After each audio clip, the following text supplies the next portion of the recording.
Welcome back to our Suman Guru education YouTube channel. మీరు screen మీద చూస్తున్నారు, తమ్ముళ్ళు కూడా చూసే ఉంటారు.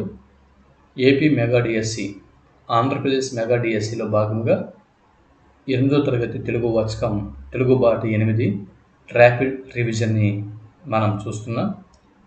డియర్ ఫాలోవర్స్, మనం ఎన్ని సంవత్సరాలు ఫాలో అయింది వేరు, ఇప్పుడు నోటిఫికేషన్ వచ్చిన నుంచి ఎగ్జామ్కి వెళ్ళే వరకు ఈ పీరియడ్లో మనం ఎగ్జామ్కి ఫాలో అయ్యేది వేరు.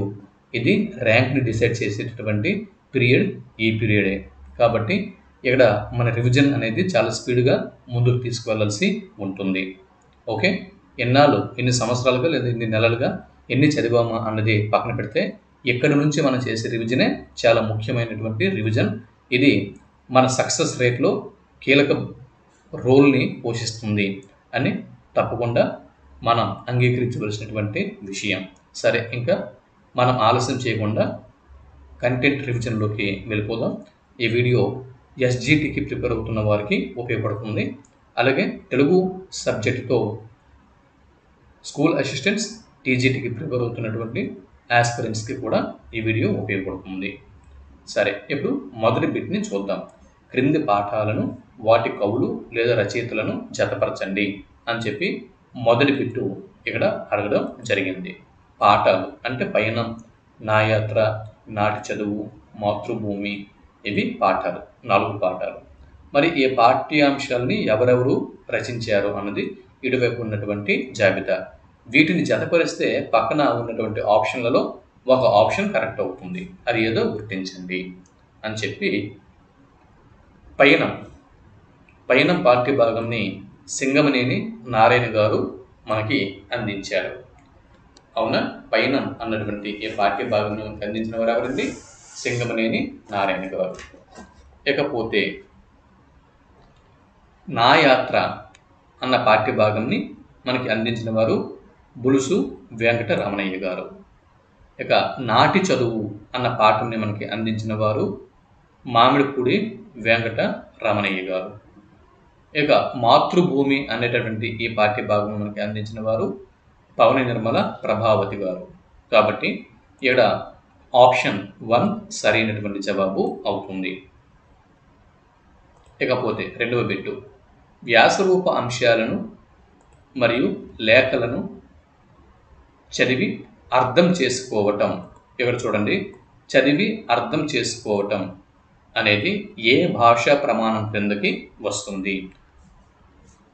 అది వ్యాసరూప అంశాలు అవ్వచ్చు, లేదా లేఖలు అవ్వచ్చు, ఏదైనా కూడా చదవడము, చదివిన దాన్ని అర్థం చేసుకోవడం, చదివి అర్థం చేసుకోవడం అనేది ఏ భాషా ప్రమాణం పరిధిలోకి వస్తుంది?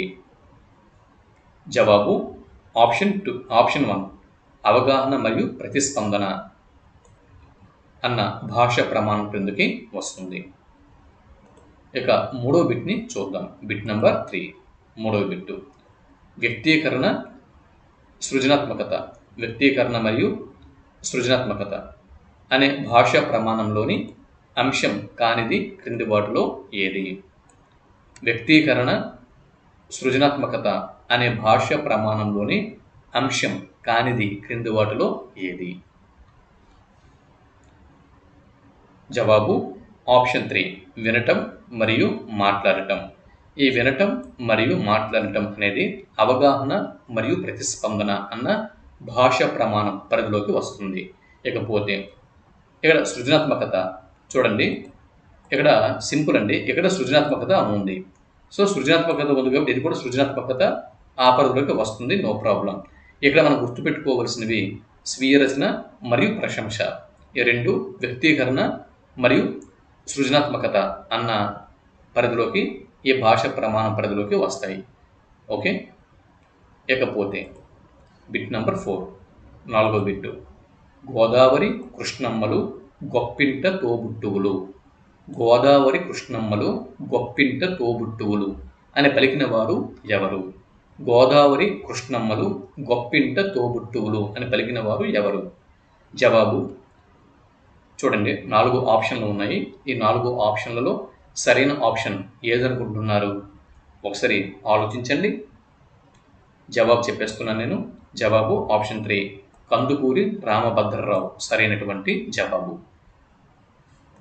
ఐదవ బిట్ని ఇప్పుడు మనం పరిశీలన చేస్తున్నాం. Bit number 5.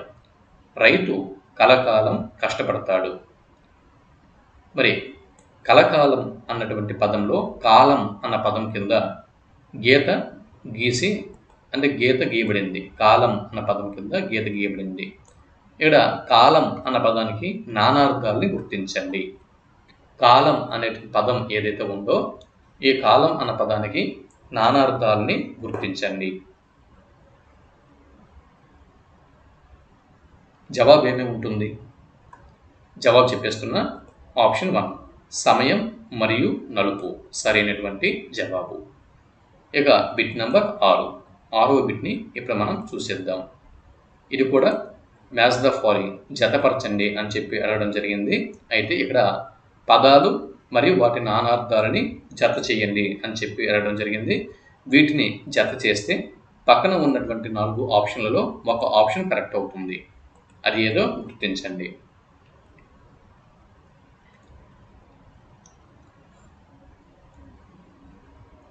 సీమ. సీమ అన్న పదానికి నానార్థాలు దేశము, ప్రదేశము, రాజ్యము. అలాగే ఆడు. ఆడు అన్న పదానికి నానార్థాలు నర్తించు, చలించు, ఆడవారు. పాడి అన్న పదానికి నానార్థాలు క్షీరం, ధర్మం, న్యాయం. జాడ అన్న పదానికి నానార్థాలు విధం, ఆచూకీ, దారి. ఇక్కడ ఆప్షన్ 4 సరైనటువంటి జవాబు.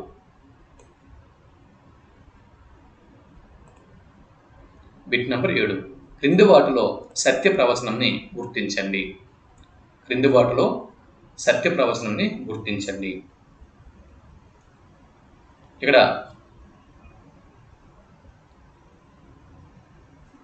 చూడండి.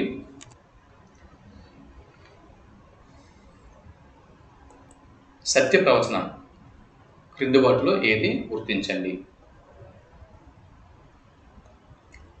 సంస్కృత ప్రాకృత భాషల నుంచి తెలుగులో చేరిన సంస్కృత ప్రాకృత భాష పదాలే ప్రకృతులు. ఈ ప్రకృతుల్ని తద్భవాలు అని చెప్పి అంటారు. ఇలా ఉన్నాయి. ఇక్కడ ప్రవచనం 1 మాత్రమే సరైనది. 4వ ఆప్షన్ 1 మరియు 2 సత్య ప్రవచనాలు ఎలా ఉన్నాయి.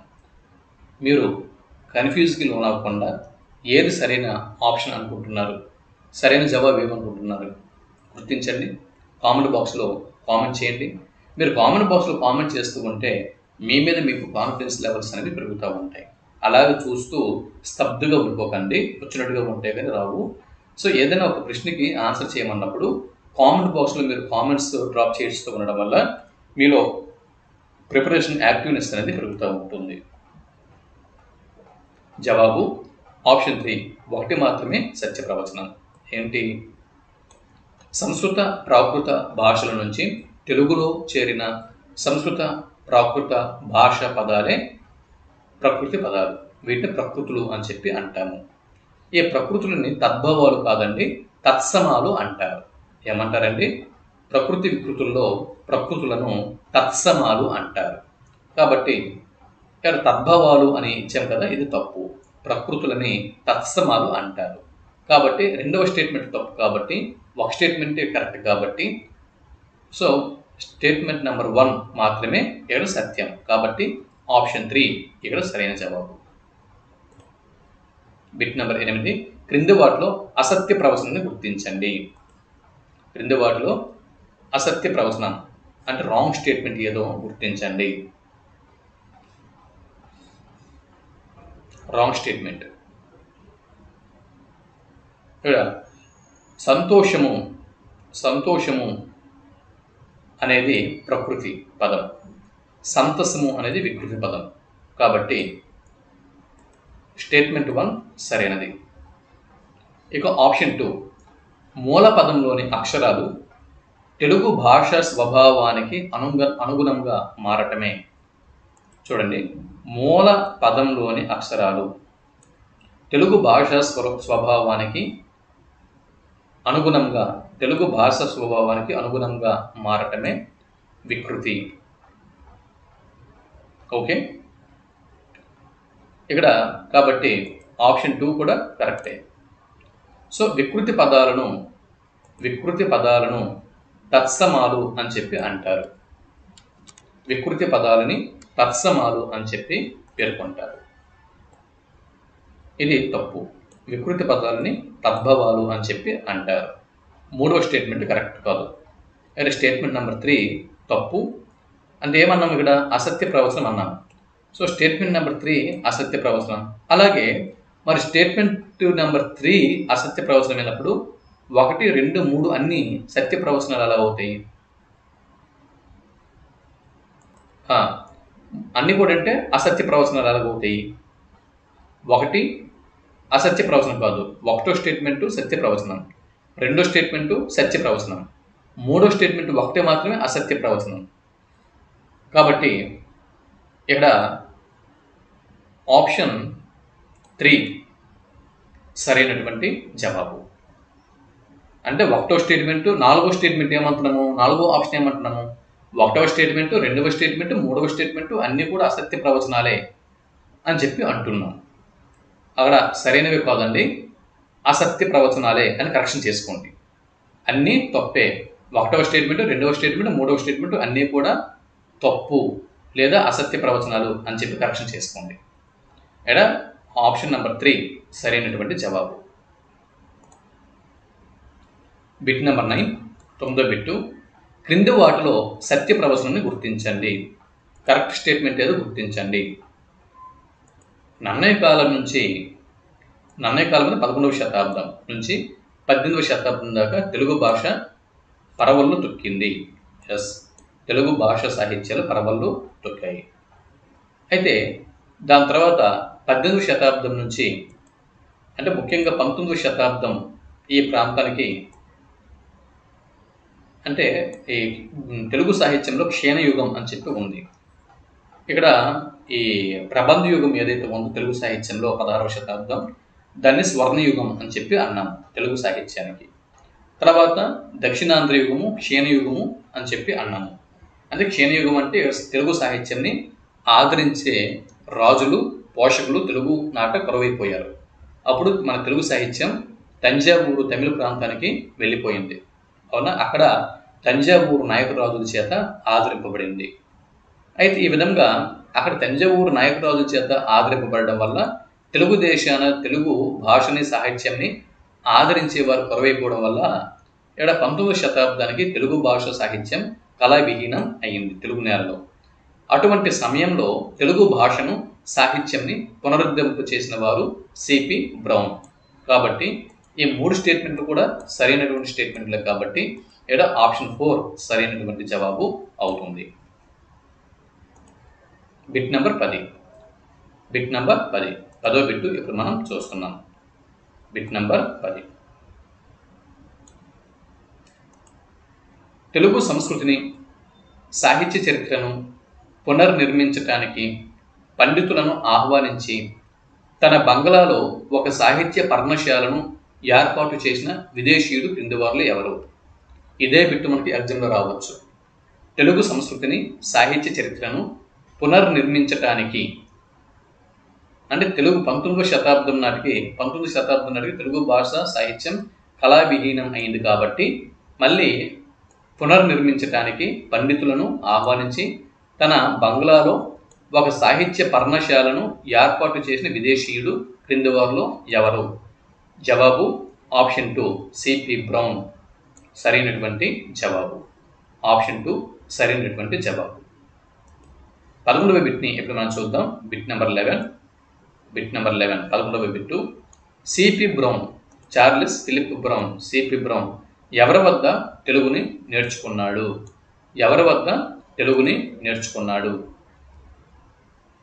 సిపి బ్రౌన్ ఎవరి వద్ద తెలుగుని నేర్చుకున్నాడు? ఈ బిట్టు డిఎస్సి ఎగ్జామ్లో స్కూల్ అసిస్టెంట్కో లేకపోతే టీజీటీ ఎగ్జామ్కు ఫేస్ అయినప్పుడు సరైన జవాబుగా మనం దీన్ని గుర్తిస్తాం. జవాబు ఆప్షన్ 3 వెలగపూడి కోదండరామ పంతుల వద్ద సరైనటువంటి జవాబు. 12వ బిట్టు సిపి బ్రౌన్ చొరవతో ముద్రణకు నోచుకున్న గ్రంథాలు ఏవి? సిపి బ్రౌన్ చొరవ వల్ల ముద్రణ అంటే ప్రింటింగ్కు నోచుకున్న గ్రంథాలు క్రింది వాటిలో ఏవి? సింపుల్ అండి, మీకు బాగా గుర్తుండిపోయేలా చెప్తా చూడండి. మొదటగా 15వ శతాబ్దం. 15వ శతాబ్దంలో పల్నాటి వీర చరిత్ర ముద్రింపబడింది. పల్నాటి వీర చరిత్ర ముద్రింపబడింది. 16వ శతాబ్దంలో మను చరిత్ర, వసు చరిత్ర, కళా పూర్ణోదయం ఈ 3 16వ శతాబ్దంలో అంటే 16వ శతాబ్దానికి చెందిన గ్రంథాలు ముద్రింపబడ్డాయి. ముందు 15వ శతాబ్దం పల్నాటి వీర చరిత్ర, తర్వాత 16వ శతాబ్దంలోని 3 గ్రంథాలు,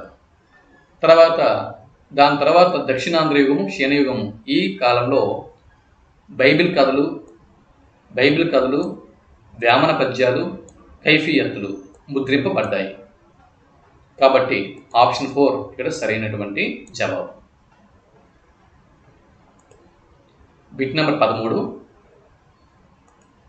13 తేనీయ గనీభవించి ముత్యముల వంటి పలుకులైన విధాన లలిత మదన పాకముల చెక్కబడి తెనుగు పలుకులయ్యే అని పలికిన కవి క్రింది వారిలో ఎవరు?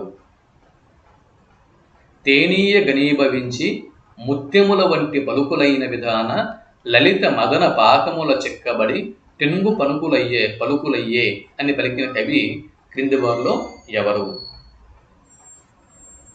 ఆప్షన్ 1 రాయప్రోలు సుబ్బారావు సరైనటువంటి జవాబు. రాయప్రోలు సుబ్బారావు. 14వ బిట్టు, బిట్ నెంబర్ 14. సాహిత్యం జాతి యొక్క సంస్కృతిని ప్రతిబింబింప చెయ్యాలి. సాహిత్యం అనేది జాతి యొక్క సంస్కృతిని ప్రతిబింబింప చెయ్యాలి అన్నవారు ఎవరు? ఒక సాహిత్యం అనేది ఒక జాతి యొక్క సంస్కృతిని ప్రతిబింబింప చెయ్యాలి అన్నవారు క్రింది వారిలో ఎవరు? జవాబు ఆప్షన్ 1 రాయప్రోలు సుబ్బారావు సరైనటువంటి జవాబు. Bit number 15. 15వ బిట్ని ఇప్పుడు మనం పరిశీలన చేస్తున్నాం. సుధులంజల్లి దశల మధుర యాత్రలు చేసి తలుకు జిమ్ము భాష తెలుగు భాష అని పలికిన వారు ఎవరు? ఇదే బిట్టు డిఎస్సి ఎగ్జామ్లో స్కూల్ అసిస్టెంట్కి కానీ లేదా టీజీటీకి కానీ లేదా ఎస్జీటీకి కానీ 8వ తరగతి తెలుగు టెక్స్ట్ బుక్ నుంచి వచ్చింది అనుకుందాం. మరి సరైన జవాబుగా మీరు దేన్ని గుర్తించగలరు? జవాబు ఆప్షన్ 2 తిరుమల శ్రీనివాసాచార్యులు సరైనటువంటి జవాబు. 16వ బిట్టు క్రింది విభక్తి ప్రత్యయాల్లో తప్పుగా ఉన్నదాన్ని గుర్తించండి. క్రింది విభక్తి ప్రత్యయాలలో తప్పుగా ఉన్నదాన్ని గుర్తించండి.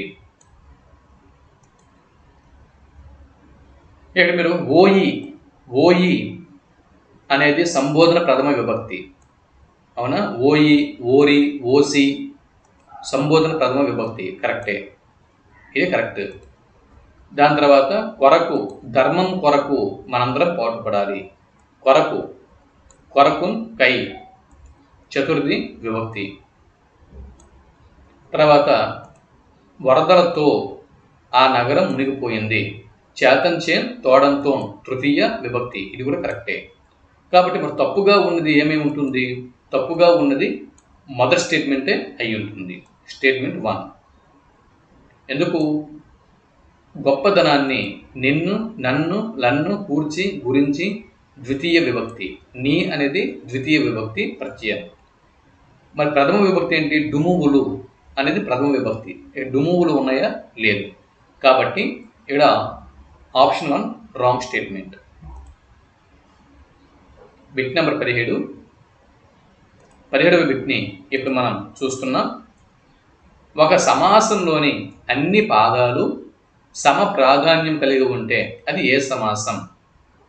ఒక సమాసంలోని అన్ని పాదాలు కూడా సమ ప్రాధాన్యం కలిగి ఉంటే అది ఏ సమాసం?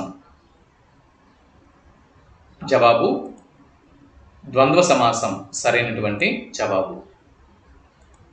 18వ బిట్టు, బిట్ నంబర్ 18. ద్విగు సమాసంలో పూర్వపదం సంఖ్యావాచకం ఉంటుంది కాగా మరి పరపదము లేదా ఉత్తర పదంలో ఏముంటుంది?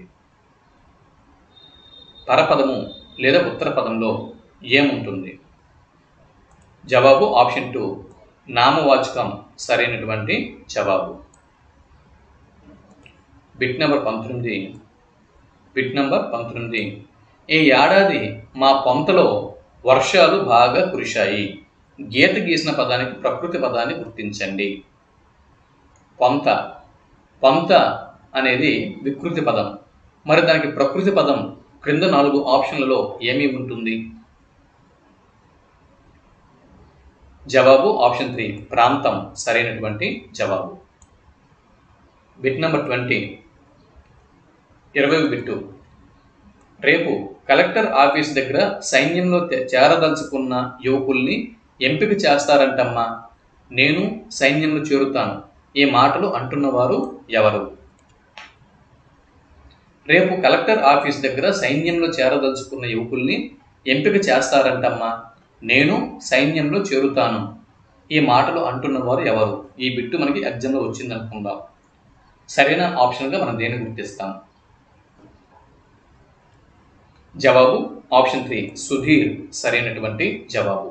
ఇది మాతృభూమి అన్న పాఠ్య భాగంలోనివి ఈ వాక్యాలు. 21వ బిట్టు. మాతృభూమి పాఠంలో లేని పాత్రను గుర్తించండి. మాతృభూమి పాఠంలో లేని పాత్ర. ఇక్కడ 3 పాత్రలు మాతృభూమి అనే పాఠ్య భాగంలోనే, ఒక పాత్ర ఆ పాఠంలో లేదు. ఆ లేని పాత్ర ఏది? జవాబు ఆప్షన్ 4 సురేష్ అన్న పాత్ర మాతృభూమి పాఠంలో లేదు. మిగిలిన 3 పాత్రలు మాతృభూమి అన్న పాఠంలో ఉన్నాయి. ఇక 22వ బిట్టు పరిశీలన చేద్దాం. 22వ బిట్టు. మాతృభూమి పాఠంలో చంద్రమ్మ రోషయ్యల కుమారుడు క్రింది వారిలో ఎవరు? మాతృభూమి అనేటటువంటి పాఠంలో చంద్రమ్మ మరియు రోషయ్యల కుమారుడు క్రింది వారిలో ఎవరు? జవాబు ఆప్షన్ 4 వీర సరైనటువంటి జవాబు. 23వ బిట్టు. మాతృభూమి పాఠంలో దేశం కోసం చావటం కంటే గొప్పేముంది అని పలికిన వారు ఎవరు? మాతృభూమి పాఠంలో దేశం కోసం చావడం కంటే ఇంకా గొప్పేముంది అని పలికిన వారు ఎవరు? జవాబు ఆప్షన్ 4 వీర సరైనటువంటి జవాబు. 24వ బిట్ని ఇప్పుడు మనం చూస్తున్నాం. Bit number 24. 24వ బిట్టు. క్రింది వాటిలో పవని నిర్మల ప్రభావతి విషయంలో తప్పుగా ఉన్న అంశంని గుర్తించండి. పవని నిర్మల ప్రభావతి గారు చూడండి, అనాథ, ఎదలో ముళ్ళు, స్త్రీ నాగరికత నవ్వుతుంది అనేవి రచనలు చేశారు. ఈ రచనలు కథా సంపుటాలు. ఇవి కథా సంపుటాలు కాబట్టి ఇది కరెక్ట్ స్టేట్మెంట్. ఇవి పవని నిర్మల ప్రభావతి గారి కథా సంపుటాలు. ఇకపోతే శలభాలు, ఉదయకిరణాలు అనేవి పవని నిర్మల ప్రభావతి గారు రచించిన నవలలు. ఇక పవని నిర్మల ప్రభావతి గారు 17 నవలల్ని రచించారు. 10 నవలలు కాదండి, 17 నవలల్ని రచించారు. కాబట్టి ఇక్కడ 3వ ఆప్షన్ ఏదైతే ఉందో ఇది తప్పు. కాబట్టి ప్రశ్న ఏమడిగాము? క్రింది వాటిలో పవని నిర్మల ప్రభావతి గారి విషయంలో తప్పుగా ఉన్న అంశం ఏది అనేసి ప్రశ్న అడిగాము. తప్పుగా ఉన్న అంశాన్ని గుర్తించమని చెప్పి అడిగాము. సో ఆవిడ 17 నవలలు రచించారు, 10 నవలలు కాదు. కాబట్టి తప్పుగా ఉన్న అంశం 3. కాబట్టి ఆన్సర్ 3 ఇక్కడ. ఇకపోతే అనామిక పుస్తకము మరియు అద్దంలో ప్రతిబింబాలు అనేవి పవని నిర్మల ప్రభావతి గారు రచించినటువంటి కథా ప్రక్రియకు చెందినటువంటి రచనలు. సో ఏ రచనలు ఏ ప్రక్రియకు చెందుతాయో కూడా ఇక్కడ మీరు చూడాల్సి ఉంటుంది. ఈ 24వ ప్రశ్నలోనే ఈ స్టేట్మెంట్లన్నీ కూడా మీరు క్షుణ్ణంగా పరిశీలించి ముందుకు వెళ్లాల్సి ఉంటుంది. 25వ బిట్ని ఇప్పుడు మనం పరిశీలన చేద్దాం. Bit number 25. పాత్రలు, నేపథ్యం, కథనం, జీవిత వాస్తవిక చిత్రణ అనేవి ఏ ప్రక్రియలోని ముఖ్య భాగాలు? పాత్రలు, నేపథ్యం, కథనం, జీవిత వాస్తవిక చిత్రణ ఇవి ఏ ప్రక్రియలోని ముఖ్య భాగాలు?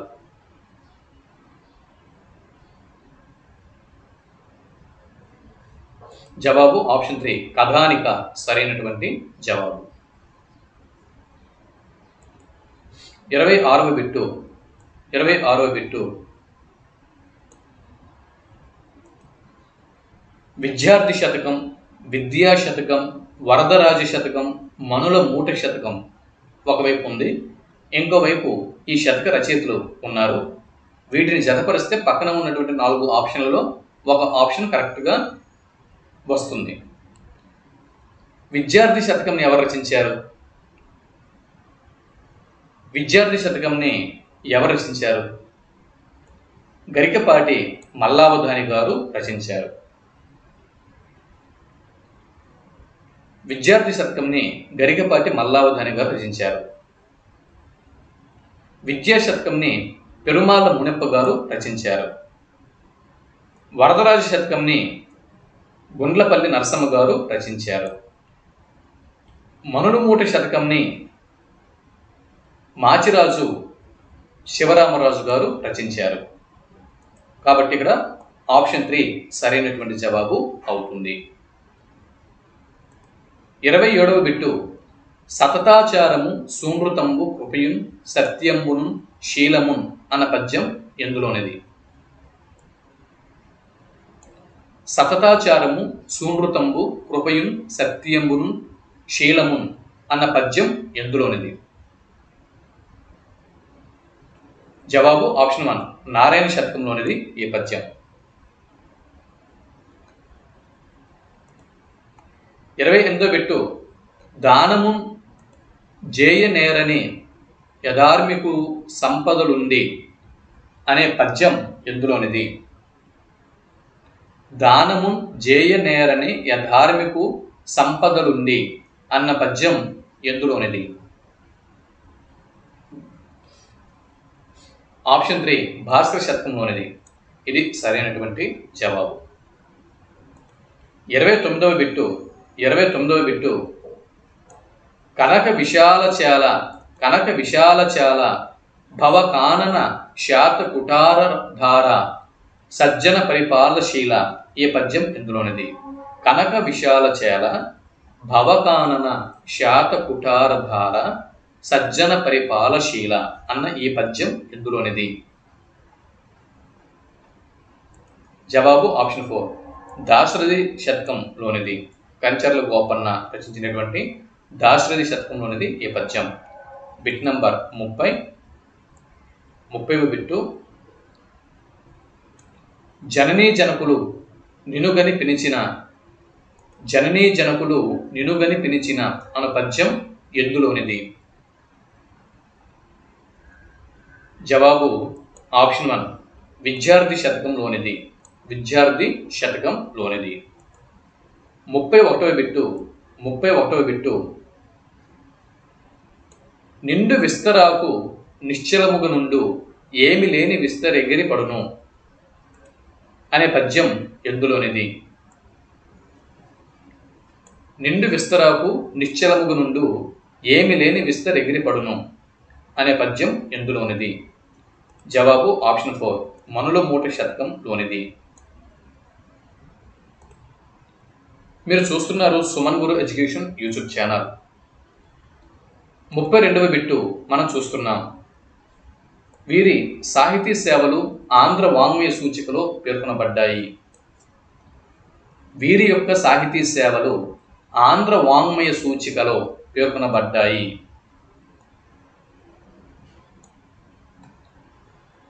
సరైన జవాబును గుర్తించండి. జవాబు ఆప్షన్ 3 నందిపాటి శేషమాంబ సరైనటువంటి జవాబు. 33వ బిట్టు క్రింది పదాలను వాటి నానార్థాలను జతపరచండి. జనని, కను, మతి, పలుకు అనేవి పదాలు. వాటికి సంబంధించిన నానార్థాలు ఇటు ఉన్నాయి. వాటిని జతపరచండి. జనని అన్న పదానికి నానార్థాలు తల్లి, కోరింద, దయ. కను అన్న పదానికి నానార్థాలు చూచు, శ్రవించు, తెలియదు. మతి అన్న పదానికి నానార్థాలు బుద్ధి, తలపు, ఇచ్చ.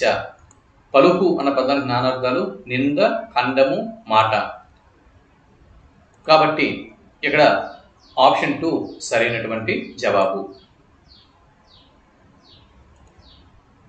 34వ బిట్టు. జిలిబిలి పలుకుల బలు ముద్దులు గులికెడు తెలుగు భాషతో అని పలికిన వారు ఎవరు? జిలిబిలి పలుకుల పలు ముద్దులు గులికెడు తెలుగు భాషతో అని పలికిన వారు ఎవరు? జవాబు ఆప్షన్ 1 వేటూరి ప్రభాకర్ శాస్త్రి సరైనటువంటి జవాబు. 35వ బిట్టు. కవులంటే తుహిన కర్పూర కవుల కంటే తుహిన కర్పూర నిబకీర్తి తెచ్చిరెవరు నీకు తెలుగు తల్లి అని పలికిన వారు క్రింది వారిలో ఎవరు? కవుల కంటే తుహిన కర్పూర నిబకీర్తి తెచ్చిరెవరు నీకు తెలుగు తల్లి అని పలికిన వారు ఎవరు? ఆప్షన్ 2 నండూరి రామకృష్ణమాచార్యులు సరైనటువంటి జవాబు. 36వ బిట్టు. చెన్నైసూరి బాల వ్యాకరణానికి టీకా రాసిన వారు క్రింది వారిలో ఎవరు? చెన్నైసూరి బాల వ్యాకరణానికి టీకా రాసిన వారు ఎవరు? జవాబు ఆప్షన్ 3 బులుసు వెంకటరమణయ్య గారు. 37వ బిట్టు ఇక్కడ చూస్తున్నాం. 16 రాత్రులు అనున్నది ఒక కథా సంకలనం, కవితా సంకలనం, వ్యాస సంకలనం, కథానిక. సరైన జవాబుని గుర్తించండి. 16 రాత్రులు అనున్నది జవాబు ఆప్షన్ 1 కథా సంకలనం. బులుసు వెంకటరమణయ్య గారు రచించినటువంటి కథా సంకలనం సరైనటువంటి జవాబు. 38వ బిట్టు. Bit number 38. కర్తరి వాక్యాలు విషయంలో అసత్య ప్రవచనాన్ని గుర్తించండి. కర్తరి వాక్యాలు విషయంలో అసత్య ప్రవచనాన్ని గుర్తించండి. కర్తరి వాక్యాల్లో కర్త ప్రధానంగా ఉంటుంది. కర్తరి వాక్యాల్లో కర్త ప్రధానంగా ఉంటుంది. కర్తరి వాక్యంలో కర్తకు ప్రథమ విభక్తి వస్తుంది, కర్మకు ద్వితీయ విభక్తి వస్తుంది. ఇది కూడా సరైనటువంటి స్టేట్మెంటే. తర్వాత కర్తరి వాక్యంలో మరి కర్తకి ప్రథమ విభక్తి వస్తుంది కదా, కాబట్టి ఇక్కడ ద్వితీయ విభక్తి వస్తుంది అనేది తప్పు. ఇక్కడ కర్మకు ద్వితీయ విభక్తి వస్తుంది కదా, కర్మకు ప్రథమ విభక్తి వస్తుంది అనేది తప్పు. కాబట్టి ఇక్కడ రాంగ్ స్టేట్మెంట్ 3 దొరికిపోయింది. ఇక్కడ కర్తరి వాక్యాల విషయంలో అసత్య ప్రవచనం, ఇది అసత్యము. ఎందుకు? ఉదాహరణకి రాముడు అనేది ఇక్కడ కర్త, దుమువులు ప్రథమ విభక్తి. కానీ రాముడు అన్నప్పుడు డు అనేది ప్రథమ విభక్తి. సో రావణుణ్ణి అనేది కర్మ. రాముడు రావణుణ్ణి అనేది కర్మ. కర్మ దగ్గర నీ వచ్చింది, రావణుణ్ణి నీ వచ్చింది. నిన్ను, నన్ను, నున్ను, లన్ను కూర్చి గురించి ఇదేంటిది? ద్వితీయ విభక్తి రావాలి ఇక్కడ, కానీ ప్రథమ విభక్తి అన్నారు, తప్పు. అలాగే కర్తరి వాక్యంలో కర్తను బట్టి క్రియావాచకాలు ఉంటాయి. సో ఇవన్నీ కూడా సరైనటువంటి స్టేట్మెంట్లే. 3వ స్టేట్మెంట్ ఒకటే రాంగ్. 39వ బిట్టు. కర్మని వాక్యం విషయంలో అసత్య ప్రవచనం ఏది? కర్మని వాక్యం విషయంలో రాంగ్ స్టేట్మెంట్ ఏది గుర్తించండి. కర్మని వాక్యంలో కర్మ ప్రధానంగా ఉంటుంది. కర్మని వాక్యంలో కర్తకు ద్వితీయ విభక్తి, కర్మకు ప్రథమ విభక్తి వస్తుంది అని చెప్పి అంటున్నారు. ఇది తప్పు. కర్మని వాక్యంలో కర్తకు తృతీయ విభక్తి మరియు కర్మకు ప్రథమ విభక్తి వస్తుంది. కర్మకు ప్రథమ విభక్తి. రావణుడులో డుమువులు డు ప్రథమ విభక్తి వచ్చింది. రావణుడు శ్రీరాముని చేత, కర్మని వాక్యంలో కర్తకు తృతీయ విభక్తి వచ్చింది. చేతం చేన్ తోడంతో తృతీయ విభక్తి. రాముడి చేత చంపబడ్డాడు, అవునా? కాబట్టి మొదటి స్టేట్మెంట్, మూడవ స్టేట్మెంట్ కరెక్ట్. కర్మను బట్టి క్రియకు లింగ వచన పురుష ప్రత్యయాలు వచ్చి చేరుతాయి, ఇది కూడా కరెక్టే. కాబట్టి wrong statement option 2 wrong statement. ఇక బిట్ నెంబర్ 40, 40వ బిట్ని చూద్దాం. వీరయ్య లింగమ్మ దంపతులకు పుట్టిన కవి క్రింది వారిలో ఎవరు? వీరయ్య లింగమ్మ దంపతులకు పుట్టిన కవి క్రింది వారిలో ఎవరు? వీరయ్య లింగమ్మ దంపతులకు పుట్టిన కవి.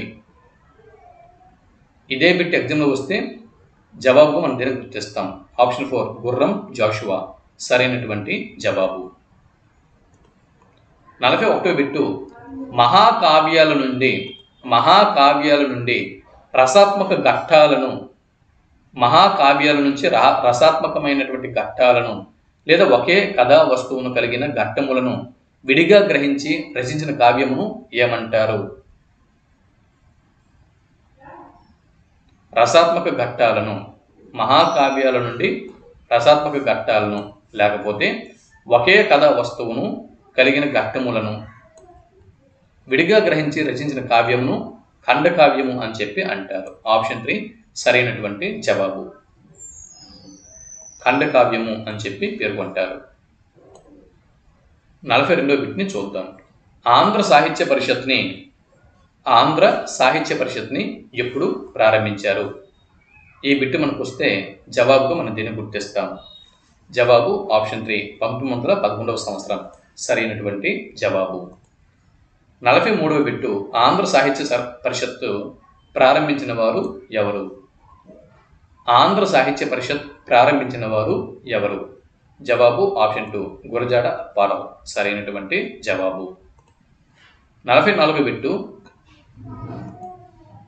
ఎన్నంగల జీవరాశుల ఎన్నిటి గర్భమున పుట్టి ఎట మనుజుండై అన్న పద్యం ఎవరు రచించారు? ఎన్నంగల జీవరాశుల ఎన్నిటి గర్భమునను పుట్టి ఎట మనుజుండై అన్న పద్యం రాసిన వారు ఎవరు?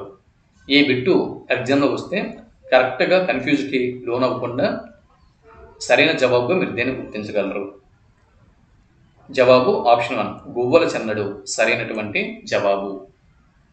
45వ బిట్టు, అనంతం అనే కథల సంపుటి రచయిత ఎవరు? చూడండి, అనంతం అనేది స్వీయ చరిత్ర శ్రీశ్రీ గారిది.